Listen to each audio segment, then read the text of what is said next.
kind of changed our outreach. Our initial goal was to do more in-person events, just the pop-up open houses. And then as we kind of expanded our customer base to do online, but COVID meant that we started the online much sooner, and our customer base, especially over Christmas, just absolutely exploded. So they've been really expanding the soap making. People who could not meet in person but had been involved in the past um, have been meeting with the rest of that group virtually. The card making group has some people meeting in person and some people meeting virtually. So it's really been just kind of a smaller group doing the same thing, but having the capacity to do more sales. Christmas was huge. Valentine's Day, I was pleasantly surprised. Following that close to Christmas, the sales were good. And then we're in the middle of Mother's Day sales now. We've offered new scents. We expanded to the wax melts. We're looking at possibly expanding, other items that we would have for sale. So that's pretty much it. Okay, thank you. Georgiana, did you have any comments or questions? Really, the only question that comes to mind right now is how to distinguish between the Connections program and the Community First program. Is there a distinction? Some of the people who participate in Community First groups also participate in the groups at the Crow. There are some people who exclusively just want to do the art or art expression and are exclusively at the Crow, but there is some overlap. And Annette, you said that you were overseeing both programs. Correct.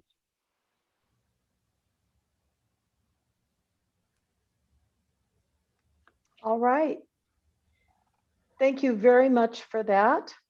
And we have two more programs, and I should note that it is 10:30 and this meeting is scheduled to go as late as 11, although if we finish early, I don't think anybody would be upset about that. So we have discussion about the Champaign County Head Start, Early Head Start, Mental Health Services, which may need a little bit of elucidation. Gail, do you want to start with that?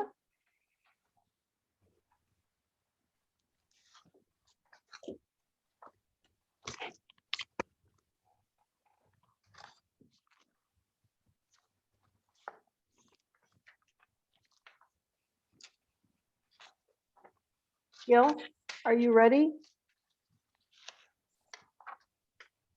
I forgot I had myself muted. I was rambling on. Yes, I am ready. Okay.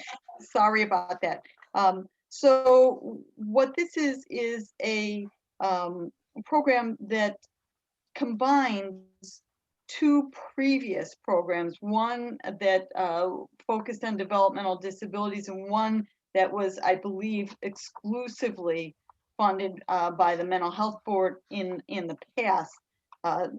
So we're looking at a program that is trying to provide services for children, low-income children in Champaign County Head Start and Early Head Start programs to provide them social, emotional, developmental support.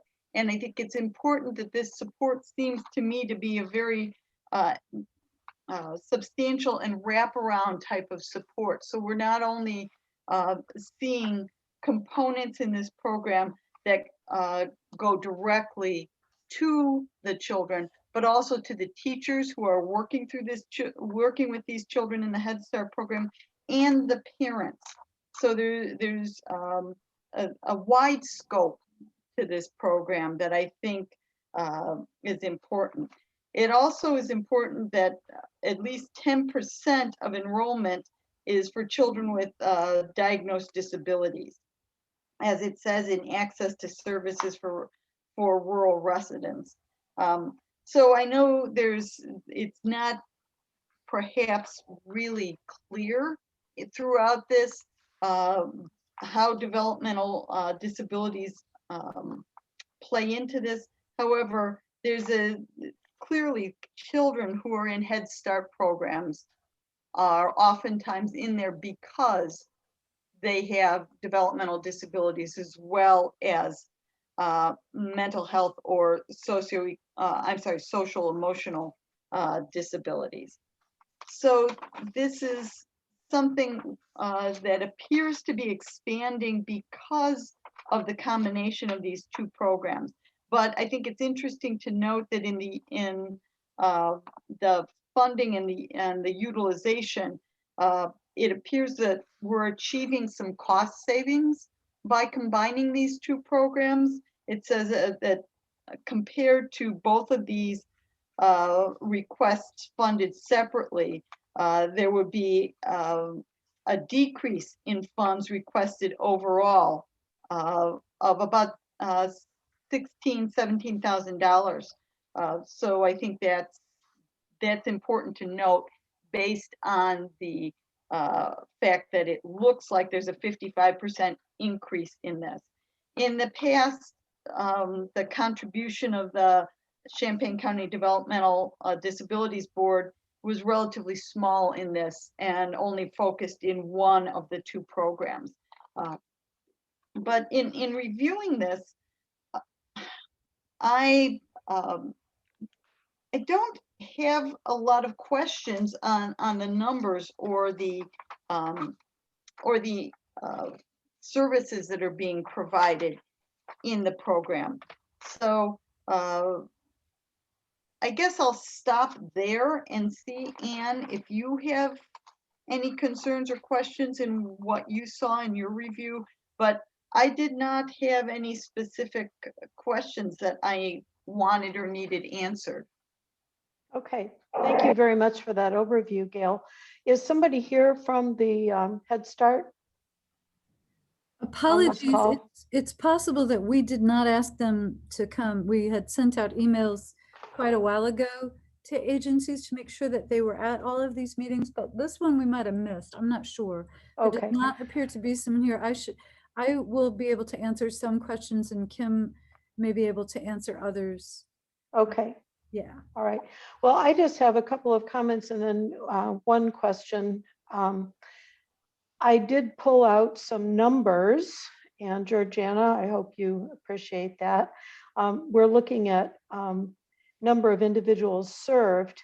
They anticipated 480 individuals served, and there were 64 in 2020, which I'm sure was because of COVID. And of these, we've got 90 that have treatment plan and 400 that are non-treatment plan. So I guess my first question is, what's the difference between treatment plan and non-treatment plan? And is this important? Is this something we should be paying attention to? Lynn or Kim? So I think the numbers served that's an undercount because we probably didn't grab the numbers from the other program. Is that right, Kim? Like, the numbers served there would be only for the mental health piece, and then there would be also a number for those served through the separate DD contracts. And so I apologize for that. That looks like an undercount. I'm here at the office and could probably get you the true count. The difference between TPCs and non-TPCs has to do with the level of support. I think that's right.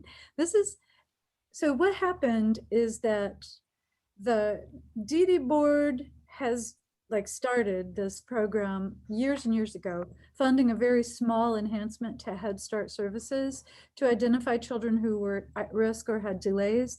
And as the program evolved, it started to do more mental healthy things. So they then a few years ago, they applied to the mental health board for those mental health supports. So now they've got two separate contracts, but it's really all under the same team. The mental health board has a strong interest in early childhood services and would choose to use their DD dollars to support early childhood programming. So hence these two last applications that you're reviewing would very likely be funded by the mental health board. And they have already, I think they've already talked to the agencies about these and seemed quite favorable to them. So what they asked last year was that Head Start combine all of these services under the program because they are run by the same very small group of people. So I think the difference between TPCs and non-TPCs is that the TPCs are having a plan written or some goals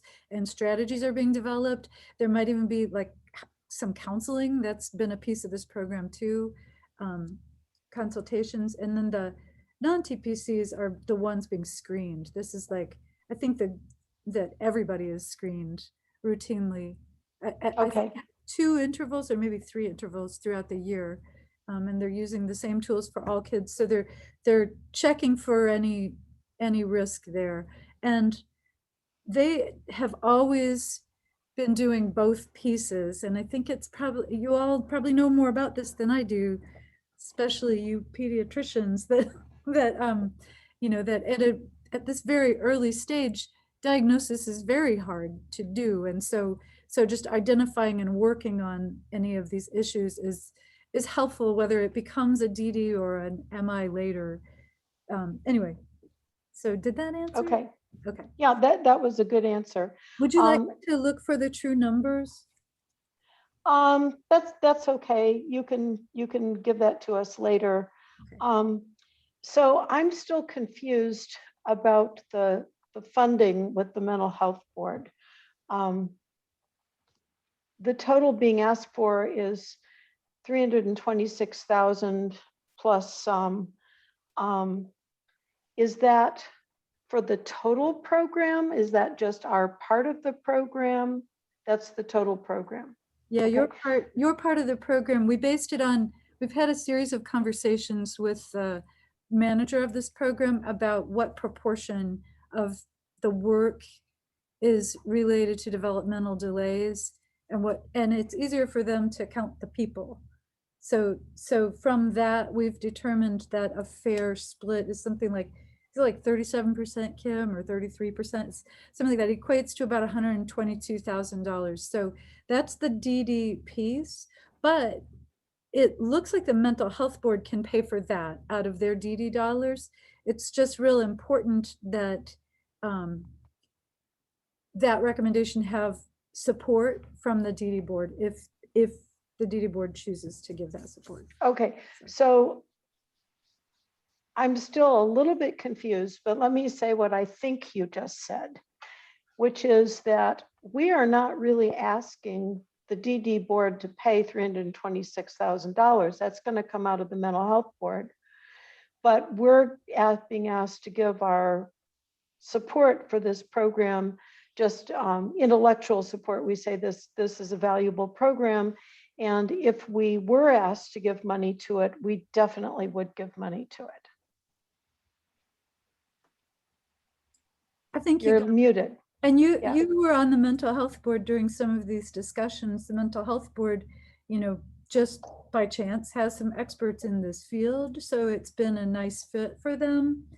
But it's still really important that this kind of decision be made jointly. Okay. So your review of this program and the next one is really important for these Okay, two. so we may or may not have to come up with some money for this program. Is that the idea? We will not. You will not. Okay, well, that was the part that was confusing for me. I'm sorry, I read the whole thing and I still was confused about that. So we're being asked to say, yes, this is a good idea to do this program, especially because the mental health board is going to pay for it. And if you thought if you thought either of these two programs was should not be funded for whatever reason, or should not be funded at that level, what we would be coming back around to is there something else that we could suggest the mental health board fund with their DD dollars? Okay. So, Okay. you know, that's the other direction. We've done that before. It's not a Okay. problem, but just for the sake of the agreement between the two boards is to do coordinated Okay. planning. So this is, we're advising the mental health board that we think this is a very good program that should be supported with the DD money that belongs to the mental health board. Is that clear?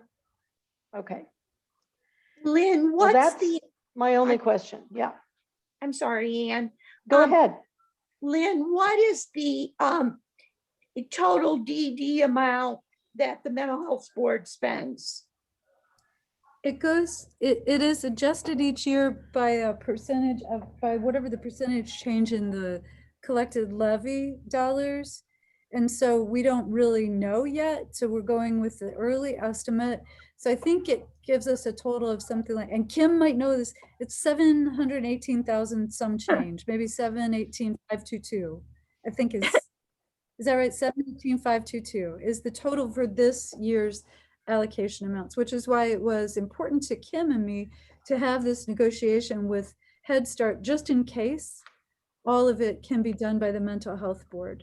And it looks possible. That's, you know, we could end up with an awkward situation where they need to fund a little piece of something else, but we can deal with that. Okay, Okay. thank you. Yeah, that is very helpful. Thank you. All right, well, we have one more, and it looks like we are going to finish just before 11 o'clock. Developmental Services Center, Family Development, and Gail, you're up. And again, this is a program that I think, as you pointed out, is just for our review and approval rather than the Developmental Disabilities Board being asked to chip in any money for this program. Am I correct in saying that? Lynn, Lynn? am I correct in what I just said? Yes, you are. Thank you. Okay, so then I think I can go through this fairly quickly then. This is valuable. We need this in the community. It's really important to have the services for 0 to 3 screening and then further treatment for those who are found to be eligible. It's a rather paltry amount that the state puts towards this. The Mental Health Board is funding 3/4 of the amount of money this program needs, with a nice kick in from United Way. But I guess my point here is, if the question for us is based on the fact that we focus on issues of developmental disability, as we all know, developmental disability does not start at the age of 21 or 22 when services otherwise fall off. It's a long-term issue for children who are developing into adults and their families. And I think placing money at the early end of this spectrum in trying to evaluate, recognize, and provide services to mitigate as much as possible, this is invaluable. Okay, thank you, Gail. I have just a couple of other comments about this. I agree. I think this is a very valuable program, and the state funding is inadequate. This is a program that was set up to fill gaps, although to say gaps, you would have to say a gaping hole. So it's a very valuable program in our community.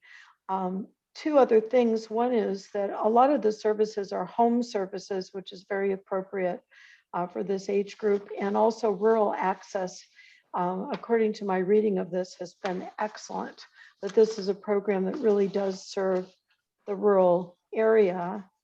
And looking at the demographics of the 724 people served in fiscal year 2020, it's very representative of the population in our community. And then I have one more comment, since we have not been mentioning the CLC plan.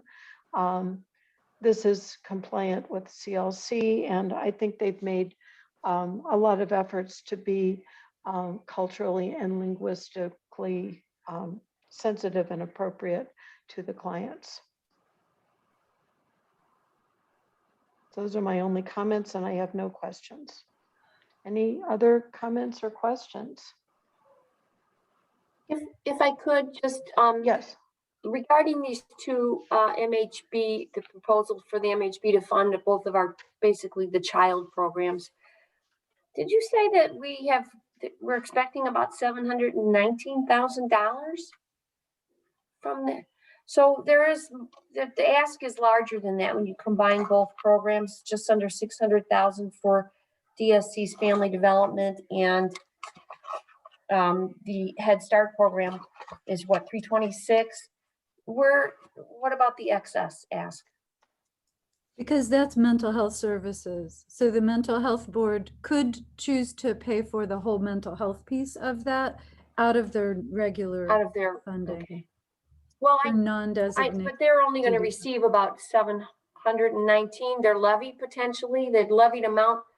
So then you're saying they would go, they'd take our little DD pot, taking that 719 away, then they would use their Yes, their yes, other pot of mental health money. Right. Okay, right. thank you. So Deb, that brings a really important point. The mental health board is in a bad spot with their Right.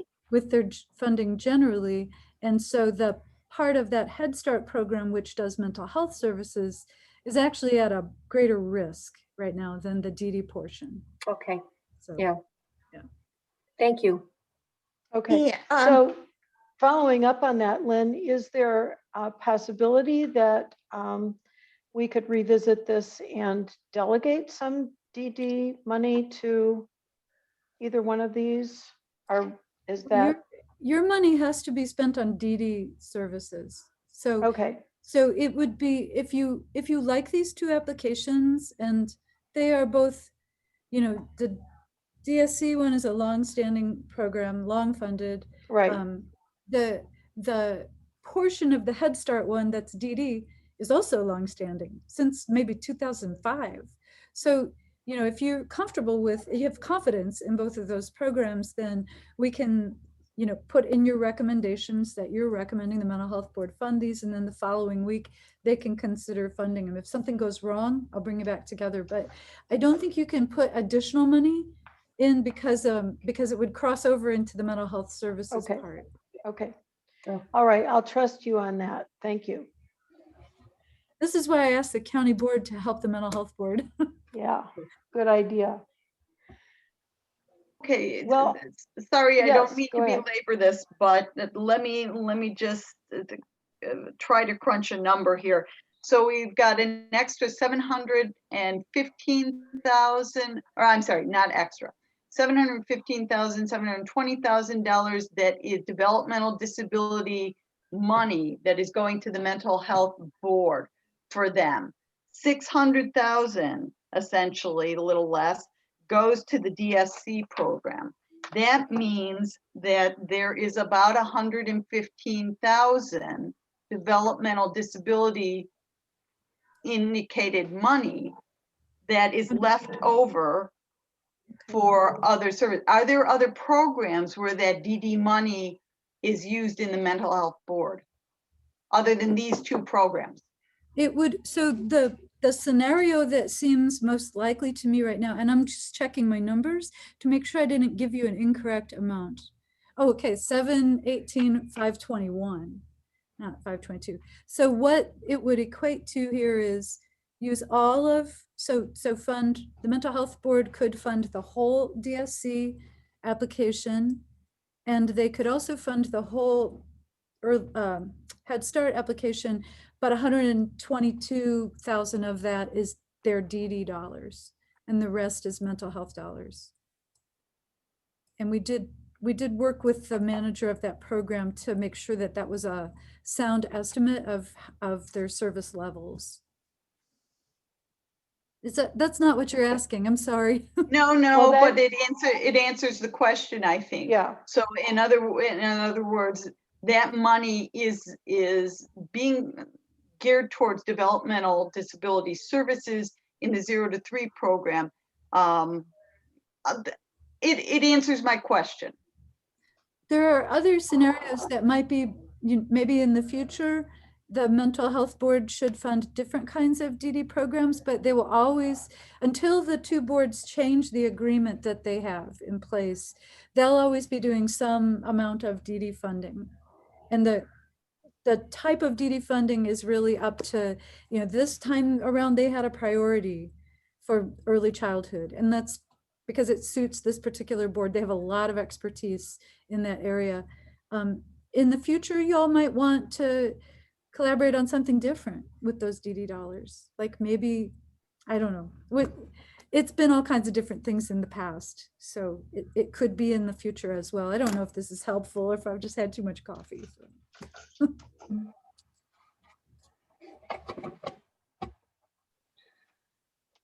okay. Well, I'm going to move along. That was really excellent. I'm not sure what else we have on the agenda, but I do want to talk about the upcoming schedule just a little bit. That might be on the agenda. So next week, or next month's meeting, which is May 19th, we are going to hopefully vote on all of these proposals that we have now pretty thoroughly discussed. So before that meeting, staff is going to get us summaries and recommendations and dollar amounts. Am I right? I see You Lynn nodding. You are right. We have been Okay. working on that document for about a month. So Okay. hopefully it'll be ready for you. We just have a lot of Okay, and questions. we very much appreciate your work, and we look forward to seeing the document about a week before the meeting so that we can have some time to think about it. And then we're going to have the major work of the May 19th meeting is going to be approval of those programs and the dollar amounts, which goes into the oncoming year. And then that allows the staff to do negotiation of contracts. Am I right?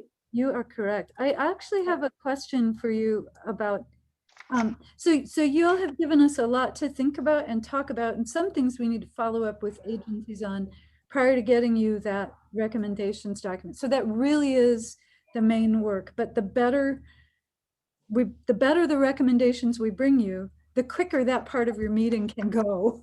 Okay, So if we have understood your questions correctly, hopefully we'll match well, but we may still be asking you questions about what Okay. you want to see. There's another item that I'd like to introduce at that same meeting, and it is a revised funding guidelines. And the reason to do it now would be so that we can revise the contracts, because we're starting to appreciate that some of our financial accountability requirements are, still need to be tweaked so that the agencies can actually meet them. So, okay. and this is sort of a surprise business item, so I don't know if you want more time than that, but I thought maybe I could share with you all before the meeting what I'm thinking, so you have time to think. Now, Lynn, is this the 2 attachments that you sent to us a sent- couple of days ago? Yeah, I only sent to the officers, to you and Gail, but I can send to Okay. others if you feel like comfortable with doing that during the May meeting. My rationale is just that we could change the contracts so that the agencies move forward with adjusted requirements that are maybe a little bit easier for them. Okay, well, I will, as the chair, I will say, please do that. Please send that to everybody and let everybody have a chance to look at it. And let's put that on the agenda for the May Okay. meeting. I know that's a lot, but let's try to do that. Okay. And then I have to say, I made a mistake. I have not been out of town for more than a year, and I am going to be out of town, or I'm planning to be, the week of the June 23 meeting. So I will not be able to attend that meeting or chair that meeting. And I don't know what the agenda is for that meeting. if I am absent, everybody else has to be present in order to have a quorum. Three people. Okay. And somebody will need to chair the meeting. Gail. So I can tell you a little bit about what I think we should do at the June meeting. I think we should take up the bylaws because it's pretty straightforward, and you'll be getting new board members on July 1st. So we could move it to July, but it might be nice because you all have the knowledge to weigh in on new bylaws in June, and also to look at a preliminary budget. And there was one more, I'd maybe talk about those group homes again. I might need to talk to you all about that situation, but it would be probably a quick business item. So those were the three things that I had in mind for June. Okay. All right. Well, my apologies about the timing of my being gone, but. And then. I'm just glad you can travel, Ann. Well, it's a bicycle event, a week-long bicycle event. It's called Ride Illinois. And of course, they canceled it last year, and they're going to do it with some modifications this year. And the big attraction for me, other than I like these bicycle events, is that we're going to be down around Edwardsville, Illinois, which is my alma mater for my undergraduate. And I have not been back there for decades, and everybody says it's changed a lot. And I'm just looking forward to seeing what the campus looks like. That's great. So, yeah, so we'll see. I mean, I'm taking it week by week, whatever happens. And I have one more comment. This pandemic is far from over, far from over. We are vaccinating people. We now have reached the very interesting point of having enough vaccinations for everybody that wants one, and starting to chip away at the group of people who have been what's called vaccine hesitant. So if anybody on this call is not vaccinated, I would be more than happy to talk to you about whatever your concerns are about the vaccine. You can reach me personally. I'd be glad to talk to you. And I would urge everybody to not only get vaccinated, but try to help their friends and family members to understand the importance of getting vaccinated, because we're in a race right now between getting people vaccinated and these new variants coming in. So the next few months are going to be very, very important, and will let us know what the next few years are going to be. Wow. So get vaccinated to protect yourself, to protect your family, and to protect the rest of the community. And I think It's worth it.